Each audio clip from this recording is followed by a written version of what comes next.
नीतीश कुमार है और deputy CM Tejashwi Yadav है, लेकिन स्पीकर कौन है, स्पीकर की क्या स्थिति है, इस बारे में हम बात करेंगे पूर्व विधानसभा अध्यक्ष विजय चौधरी जी से, जो जेडीयू के नेता है। आप स्पीकर रह चुके हैं, 5 साल आपने बखूबी चलाया है। एक तरफ तेजस्वी यादव भी थे जब सरकार में, तब भी, और फिर जब बीजेपी के साथ आ गए तब भी। स्पीकर को नो कॉन्फिडेंस मोशन के लिए कहा गया, अविश्वास प्रस्ताव के लिए आप लोग की तरफ से लाया गया है। अगर वो इस्तीफा नहीं करते हैं तो क्या क्या परिस्थितियां बन सकती हैं? पहली चीज तो ये है कि अमूमन ऐसा देखा गया है कि जैसे ही सरकार बदलती है तो आमतौर पर विधानसभा अध्यक्ष इस्तीफा दे देते हैं, क्योंकि स्पीकर हमेशा सत्ता पक्ष या सत्ता में जो गठबंधन होता है उसी के होते हैं, इसलिए कि स्पीकर भी बहुमत से चुना जाता है। तो जब तक बहुमत नहीं हो तो सरकार नहीं बनती है, और अगर बहुमत है तो फिर सरकार विपक्षी पार्टी का नहीं रह सकता है। अभी की जो स्थिति है, अभी भी हालांकि सामान्य परंपरा में, या सब लोग मानते हैं, कई लोगों का हमने देखा भी है कि सामान्य परंपरा के हिसाब से अगर विधानसभा अध्यक्ष पद का त्याग कर देते तो ये बेहतर होता, क्योंकि अभी जो सूचना है उस हिसाब से उनको, अध्यक्ष को अपने पद से हटाने का नोटिस ये करीब 50-60 विधायकों ने दे रखा है विधानसभा सचिवालय को, और ये सामान्य परंपरा है। और नियमों के तहत भी अगर विधानसभा को, अध्यक्ष को हटाने का कोई प्रस्ताव विधानसभा के विचाराधीन होता है, जो अभी है, क्योंकि उसमें नियम है कि जिस दिन विधानसभा सचिवालय को दिया जाता है उसके 14 दिनों के बाद उस पर विमर्श होता है। तो 14 दिन पूरे हो रहे हैं, और नियमानुसार भी और परंपरा के हिसाब से भी 24 तारीख को सदन जब बैठेगा तो सबसे पहले स्पीकर को हटाने वाले प्रस्ताव पर विमर्श करेगा। ये सब में चेयर कौन करेगा? विधानसभा के अध्यक्ष के कुर्सी पर कौन बैठेगा? ये भी नियम है कि अगर स्पीकर को हटाने का प्रस्ताव पर अगर सदन विमर्श कर रहा है तो उस समय वो अध्यक्ष जिनको हटाने का प्रस्ताव है वो उस कुर्सी पर नहीं रहेंगे। और अपने यहाँ अभी बिहार में तो चूंकि उपाध्यक्ष भी कार्यरत हैं या उपाध्यक्ष भी काम कर रहे हैं, तो ये स्वाभाविक रूप से उपाध्यक्ष उस समय सदन की अध्यक्षता करेंगे जब उनके हटाने का प्रस्ताव सदन के विमर्शाधीन होगा। आपको नहीं लगता है कि अगर वो चेयर करें विधानसभा अध्यक्ष के तौर पर भी, तो स्पीकर को के खिलाफ किसी तरह की कार्रवाई, क्योंकि ये असमंजस वाली स्थिति हो जाएगी, कुर्सी को लेकर झगड़ा होगा, उपाध्यक्ष बैठेगा, तो ऐसे में क्या सचिव जो विधानसभा के होते हैं उनको कोई आदेश जारी करना होगा या उनकी तरफ से कोई पहल होगी? नहीं, वो तो आखिर नियम को लागू करना तो सचिव की ही जिम्मेदारी है, और हम लोग तो आश्वस्त हैं। जो सचिव परामर्श देंगे और जो नियमतः जिनको अध्यक्षता करनी है वही करेंगे, ऐसा नहीं करना चाहिए। अब ये तो संवैधानिक व्यवस्था या परंपरा से बिल्कुल अलग चीज हो जाएगी ना। हमको नहीं बैठना है, हम जाके बैठेंगे, ये तो नहीं होता है, और मेरे ख्याल से होना भी नहीं चाहिए और होगा भी नहीं। तो क्या अगर वो नहीं हटते हैं तो फिर उस पर वोटिंग होगी, या फिर अगर नीचे भी बैठते हैं, अगर अध्यक्ष सीट पर नहीं बैठते हैं तो क्या पहले वोटिंग होगी या फिर उस प्रस्ताव पर कोई बहस होगी?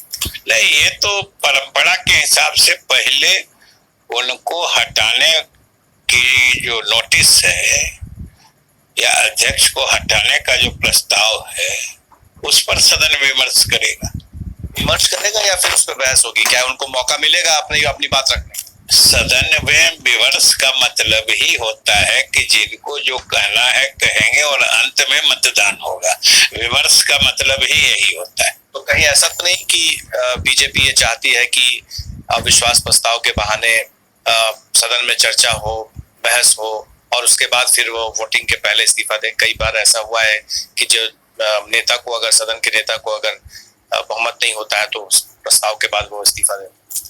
नहीं, अगर वो ऐसा करना चाहते हैं तो वो उनकी मर्जी है, लेकिन फिर तो सदन में जो प्रिजाइड करते हैं, सदन की जो अध्यक्षता करेंगे उस वक्त, ये सब कुछ उन पर निर्भर करता है। जो कितने देर का विमर्श होगा, कितना देर विपक्ष को मिलेगा, कितना देर सरकार को मिलेगा, और अगर विमर्श में वो कुछ कहना चाहेंगे तो सरकार भी उस पर रिस्पॉन्ड करने के लिए बाध्य होगी। सरकार भी अपनी बात रखेगी ना, ये तो सीधी बात है। तो दिलचस्प होगा, देखना होगा अगर ऐसी स्थिति बनती, इस्तीफा तो नहीं दे रहे हैं तो इस बार विधानसभा अध्यक्ष किसका होगा? जेडीयू का होगा या आरजेडी का होगा? नहीं, ये तो जो लोगों ने तय किया होगा, नेताओं ने तय किया होगा, उसकी अभी घोषणा नहीं हुई है। हमारे ख्याल से आज से कल से परसों तक हो जाएगी। कहा जा रहा है कि आरजेडी को मिलेगा। ये हमें सूचना नहीं है, कयास तो तरह तरह के लगाए ही जाते हैं। अगर जेडीयू के पास नहीं होता है तो क्या लगता है कि जेडीयू कमजोर होगी महागठबंधन में? क्योंकि पिछले दफे बीजेपी को जेडीयू ने दे दिया था और विजय सिन्हा बने थे, तकरार देखने को मिला था मुख्यमंत्री और विजय सिन्हा के बीच में, तो वैसी स्थिति फिर पैदा हो सकती है?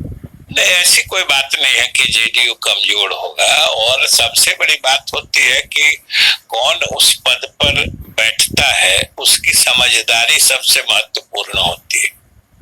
इसलिए राजद का बैठे, कांग्रेस का बैठे, माले का बैठे, जदयू का बैठे, कोई फर्क नहीं पड़ता है। गठबंधन के पास ऐसा प्रबल बहुमत है कि उससे कोई फर्क नहीं पड़ेगा, पहली बात। और दूसरी बात, जो उस पद पर बैठेंगे निश्चित रूप से उनमें इतनी सलाहियत होगी कि किसी दल को कमजोर करने की कोई स्थिति नहीं बनने देंगे।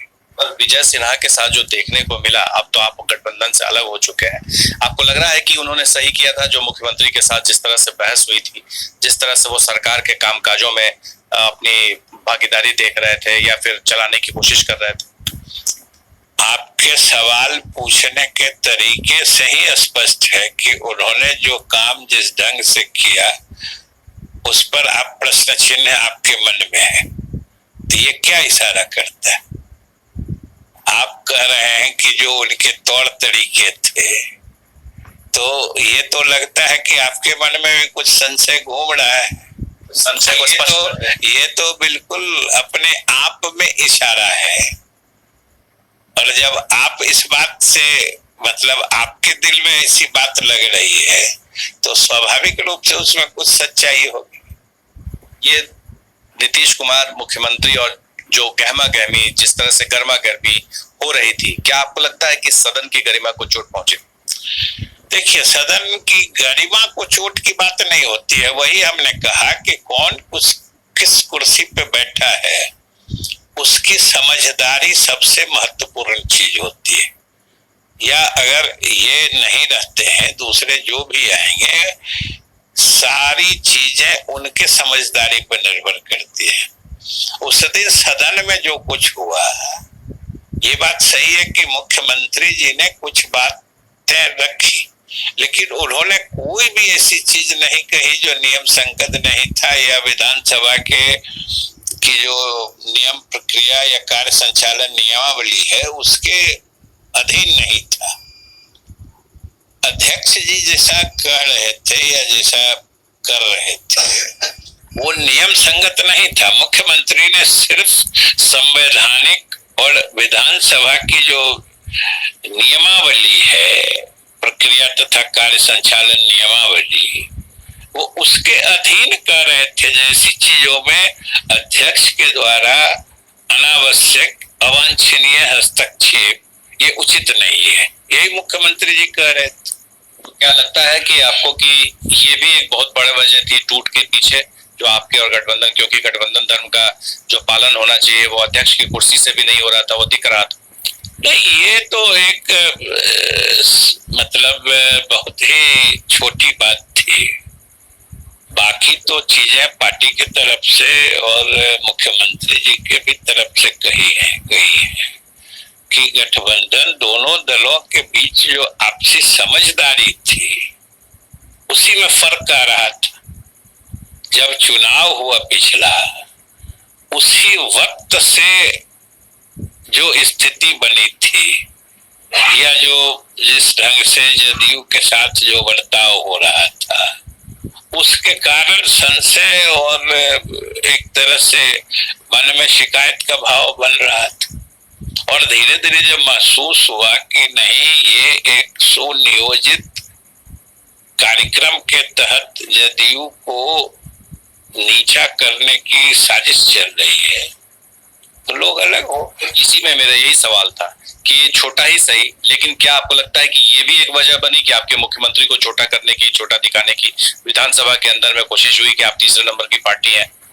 नहीं, ये हम नहीं मानते हैं कि ये सिर्फ एक तलखी का कारण हो सकता है, लेकिन अध्यक्ष मुख्यमंत्री को क्या नीचा दिखा सकता है?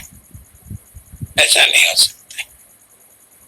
आने वाले समय में आप जो गठबंधन है उसका कैबिनेट का स्वरूप क्या होगा? क्या जो बीजेपी के पाले में, बीजेपी के खाते में जितने मंत्रालय हैं, जितने मंत्री हैं, वो क्या महागठबंधन में चले जाएंगे और आपके जितने भी रहेंगे वो आपके अभी जितने भी है वो रह जाएंगे? अभी तो क्या तय हुआ है ये तो कल के बाद स्पष्ट होगा, जब दोनों या क्या तो 5 दल के नेता बैठ के तय करेंगे। ये भी सब लोग जान चुके हैं कि तीनों लेफ्ट पार्टी जो है, माले, सीपीआई, सीपीएम, उन लोगों ने फैसला कर लिया है कि हम लोग मंत्रिमंडल में नहीं जाएंगे। तो अब 3 पार्टियां बच गई, कांग्रेस है, राजद है, जदयू है। तो सामान्य रूप से जो महसूस किया जा रहा है या जो लगता है कि जो पुरानी मतलब संख्या थी लगभग उसी रूप में होना चाहिए। वैसे क्या होगा, क्या कितनी संख्या होगी, कितना किस दल का होगा, अब जैसे कितने कांग्रेस के होंगे, कितने राजद के होंगे, कितने जदयू के होंगे, ये तो हमको लगता है जो कल बैठ के, आज से कल तक लोग बैठ के फाइनल कर लेंगे। 16 तारीख को क्या शपथ ग्रहण समारोह हो रहा है? उम्मीद तो अभी यही जताया जाएगा। आप भी शपथ ले रहे हैं? ये हमें मालूम नहीं। लोग 2015 में, आखिरी सवाल है, 2015 में जब सरकार बनी थी तो उस वक्त नीतीश कुमार को ये लगने लगा था 1-2 महीने के अंदर में ही कि ये ज्यादा दिन सरकार नहीं चलेगी, और हुआ भी वही। 2017 में आप लोग आ गए, फिर 2020 में आपकी सरकार बनी, फिर शुरू से ही लगने लगा था, जैसा कि आप भी बता रहे हैं, कि कुछ ठीक नहीं चल रहा था शुरू से। तो ये जो महागठबंधन की सरकार बनी है, इसका डेडलाइन क्या देता है? आप कितने दिनों तक चलेगी? ये जो महागठबंधन की सरकार बनी है, और जैसा कि हमने कहा कि पिछले दिनों जो सरकारें थी और जो शुरू में ही महसूस हो जाता था, ये प्रसन्नता की बात है कि सरकार बने 5 दिन बीत चुके हैं, लेकिन अभी तक वैसा कोई महसूस नहीं हुआ। कोई आशंका, किसी तरह की शंका कि आगे जो लालू यादव के परिवार या उन लोगों की तरफ से, उनकी पार्टी के नेताओं की तरफ से, कार्यकर्ताओं की तरफ से जिस तरह का आरोप लगता था जंगल राज का, हम समझते हैं कि जो पिछला अनुभव रहा है उसके आधार पर वो लोग भी जरूर सोचेंगे कि जो चाहे गठबंधन से संबंधित हो या जो पब्लिक परसेप्शन में जिन चीजों के कारण परेशानी आती है, वो भी जरूर इतना महसूस किए होंगे, और उस चीज की पुनरावृत्ति की कोई संभावना नहीं दिखती। पुरानी गलतियों से सभी ने सबक सीख लिया। सभी सीखते हैं, कोई उसमें अपवाद थोड़े होता है। मुख्यमंत्री नीतीश कुमार को प्रधानमंत्री के तौर पे, पद के उम्मीदवार के तौर पर प्रोजेक्ट किया जा रहा है। हमें तो ऐसा कभी नहीं लगा है। मुख्यमंत्री जी तो अभी अपना मुख्यमंत्री का शपथ लिए हैं 4 दिन पहले, अभी तो यहाँ मंत्रिमंडल भी विस्तार नहीं कर पाए हैं, तो प्रधानमंत्री पद पे कैसे, कहां से आ गया जो प्रधानमंत्री पद के उम्मीदवार हो गए। और ये तो भविष्य बताएगा, भविष्य में राजनीति की दिशा क्या होगी उसके बारे में अभी कुछ भी कहना जल्दबाजी होगी, कुछ भी कहना। ये सर हमारे साथ विजय चौधरी जी बहुत सारी बातों की तरफ इशारों में कहा तो कुछ बातें साफ भी कर दी, आपने सुना।